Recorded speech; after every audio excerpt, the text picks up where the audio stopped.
everybody. It's me, Jennifer Stenhouse from Little Metal Boxes, and I've got your Tuesday tool tips for you tonight. I am going to be talking about some other things you can do with your saws and saw blades. If you have any questions, shout them out. Hey Kathleen, hi there, how are y'all doing? So yeah, if you have a question about saws and saw blades, shout it out. Just put it in the comments and I will try and catch it as it rolls by. But I wanted to show you a couple of extra tips and things with saws and some saw blades. Things that I like to use saw frames for, yeah, a little detail work. So if you have a question, let me know. There was a post recently that went up with Julia's tips on cutting the jump rings, and I wanted to explain that real quick and she couldn't be with me tonight, unfortunately, so I'll explain it as best I can. But what she does is she puts the blade in upside down, so the teeth are pointed in the opposite direction that they usually would be, and that way when you are pushing against the bench pin, it's pushing the jump rings toward the bench pin rather than pulling them away. So it just makes it a little bit easier because you've got some pressure to push against the bench pin with as the teeth bite into the jump rings. So anyway, that's kind of what she's doing with that. So there you have it. So there are all kinds of saw frames out there. We talked about those on one of our other tool tips. What I wanted to share with you is a couple of other things for polishing, especially. Saw blades, there's all kinds of saw blades that have, not all saw blades are created equal, and I would definitely recommend trying a few different kinds out to find the ones that are going to work best for you. And I've even had situations where I've had saw blades that I've relied on for years, and I'll get a pack that's just weird. They're like just cut the wrong way and don't function real well. So sometimes that happens. And the best you can do is just sort of, work your way along with it. If I find that I'm trying to cut a straight line and my blades are wanting to veer to the right or to the left for some bizarre reason, like I can't stop them and that's what they're doing, they're just twisting really badly, I'll usually change it out and get a fresh blade. And I usually do use a lubricant on my blade when I'm cutting. Some people don't, but I find that it cuts down a little bit on the chatter and helps it saw more smoothly. So definitely something like liquid Burl Life works great. Beeswax works great, and people have used that stuff for years to help smooth that down as you're sawing. So if you've got any kind of lubricant, a little blade oil, 3-in-1 oil, those kinds of things can definitely help smooth that sawing down just a little bit and smooth your cut down a little bit. It definitely makes a difference with different blades. You can test out some different blades brands and see what you like best, but I've seen some blind saw blade tests done, and Lucy Walker actually did a test with her and some of her people that work with her, and they did a blind test with different brands of saw blades, the same number saw blade, and each time they did it, they ended up picking different blades. So the same blade, they were like, oh, this is definitely the cheap blade one day and it wasn't, and then this is the cheap blade another day and it wasn't. So test it out and see for yourself, and find a good blade that you like. And saw frames can make a difference on what you're using. So some of them have a tendency to not hold well. But what I would definitely look at, if your saw blade keeps slipping out of the clamps at the bottom, check and make sure that you don't have Burl Life or wax or debris down in there. It's worth it every now and then to just clean that out. And it's really simple to do with a standard saw frame. All you have to do is undo the bottom, and you can just take this part off.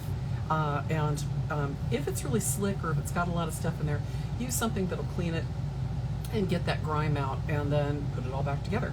Sometimes I'll hit it with a little bit of sandpaper on mine, just to give it a little bite, and that really helps hold the blade more securely. So if you have problems with it slipping out, that may be part of the reason.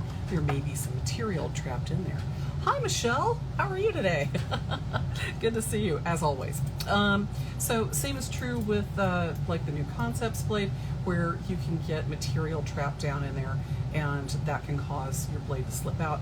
The other thing with the new Concepts is that it has a little set screw right here. And if the set screw has backed out or is in too tight, it will crimp your blade and sometimes make it come loose. So you want to just sort of check that as well. So to keep your blade from slipping, that's usually worth a little jiggle, worth a little cleaning, a little sanding, just to make sure that it's working well. But one of the things that we didn't talk about last time is using the saw blade or saw frame in a different way to use it for different things. One of the things that I really kind of like every now and then, it's a great little trick. There are a lot of professional goldsmiths that use strumming or thrumming using a piece of like just string. And a string that doesn't stretch works really well, so you don't want something that's too stretchy. A good solid cotton works really well, and floss, like embroidery floss, will work really well too. If you've got something really delicate, you can even use like dental floss that's unwaxed, and that usually will do pretty well too. But what you do, just like if you were piercing something out like that, you can thread your string right through your piece and then add a little bit of your compound. So if you're using a little bit of rouge or Tripoli, I really like the Lexi brand silica-free compounds when I'm buffing, but these guys work really well. And what you can do is get your compound built up on your string, just like this, and just rub, rub, rub, rub, rub, and that will help you polish those little inside areas of your, cotton twine will definitely work. And you just want to make sure it's not stretching, but just going into those little negative areas with your thread and a little bit of your compound on it, and that'll help you clean those areas up. So it's a nice little way to get polished in there and get cleaned up a little bit. And if you find that it's a little rough before you do that, what you can do is actually use a little bit of sandpaper in there first. So I've just taken a little bit of sandpaper and I've doubled it over just to sort of give it a little bit of extra strength. You can also use things like sanding cloth and the micro papers, the acetates that are really good, the polishing acetates, and put those in here because those are very thin and you can get into one side, not the other. You can be very specific with what you're sanding. But these are really kind of great because you can get into those narrow little lines that are a pain in the butt. And so there was a little bite off from the saw on this, and I can kind of get in there with my sandpaper and just sand that down so it's nice and smooth on the inside. And then I can use the string, or I can use even use different polishing cloths and string them into the saw to get a nice polish on those inside lines. So for things like stone settings where you can't really get into the inside, in the industry for a very long time, this is very old school, to get into those little lines with your thread and your compound and just go into those lines.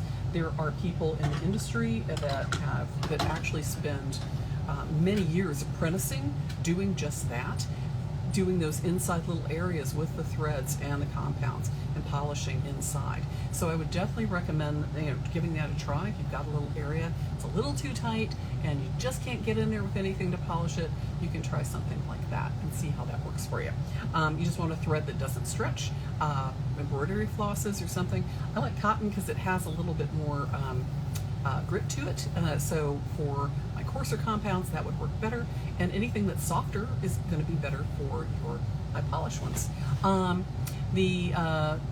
Wendy says the fabulous Julia from Little Metal Foxes taught us to put fiber tape, on the back of the sandpaper, and that works really well. So using different materials can help you sort of reinforce the sandpaper for sure. The one thing you have to look out for if you're trying to get into a very narrow area is that the sandpaper or your emery paper isn't too thick. So you want to make sure that if you're trying to get into a very narrow line, a lot of times those acetate papers or polishing papers work really well because they're a little stiffer, and having a frame that is adjustable can make a big difference so that you're not trying to, so you can shorten this down to whatever length that acetate paper is, or acetate polishing, finishing things are.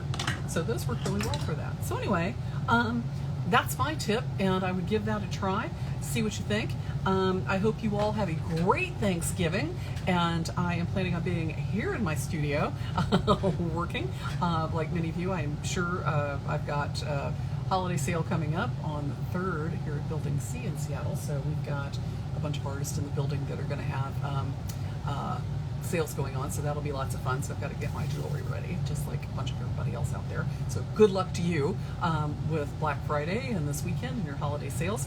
Also, too, we've got a couple of workshops coming up between now and Christmas, so keep an eye out for that. We're also going to put on the schedule during December. We're going to have a forum and do a webinar that's basically free, so that anyone that wants to come and sort of see what the Little Metal Foxes classes look like and what we do, we're going to sort of open it up and take questions and talk about different techniques and setting up your studio, what kind of tools you might need, and answer some questions and talk about safety tips and things like that. So it'll be about an hour, and we'll have that on the schedule in December. So, so if you're interested, you can sign up for that for free, and that'll be on the Little Metal Foxes schedule real soon. So keep an eye out for that. But bezels made perfect. If you like making bezels, and I know you do, you know who you are, but you're like, I can't ever make them look